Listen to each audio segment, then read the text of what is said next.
башчы Сапар Исаковдун абалы оор бойдон калууда, бирок аны УКМКнын тергөө абагына которушту. Бул тууралуу анын жактоочусу Нурбек Токтокунов кабарлады.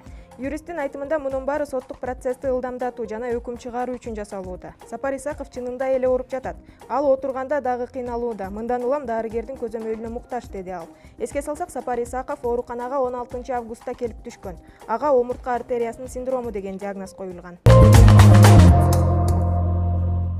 7 августта Кой Таш окуясында каза болгон УКМКнын кызматкери полковник Ниязбеков Үсөнбек Ниязбекович эрдик медали менен сыйланды. Бул тууралуу президенттин басма сөз кызматы билдирди. Жарлыкка бүгүн президент Сооронбай Жээнбеков кол койгон.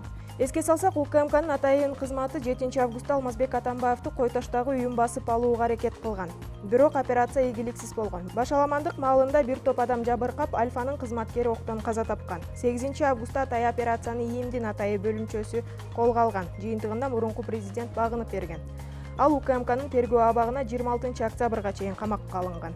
Алмазбек Атамбаев укук коргоо органдарына карата зомбулук көрсөтүү, адам өлтүрүү, барымтага алуу, массалык башаламандык уюштуруу, жемкорлук айыбы тагылууда.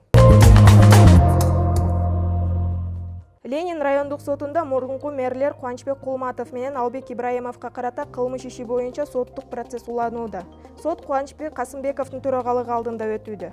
Жактоочу Сергей Слесаревдин айтымында, кечээ Албек Ибраимовду экономикалык кылмыштуулукка каршы күрөшүү боюнча мамлекеттик кызматка күбө катары чакырышкан. Юрист соттун жана каржы полициясынын аракетине Албек Ибраимовду суракка ага маалымат бербей алып кеткендиги үчүн нааразычылыгын билдирди. Айтымында каржы полициясы Албек Ибраимовду кандайдыр бир ишке күбө катары өтүүсү үчүн сотко кат жөнөткөн. Сот мага дагы, Албек Ибраимовго дагы кабар бербестен уруксаат бериптир, деди ал. Ал Албек Ибраимовду тергөө абагынан алып кеткенден кийин гана сурак тууралуу маалыматка кабардар болгон. Айтымында Албек Ибраимов суроолорго жооп берген эмес. Кийинки сурак 29 августта болот.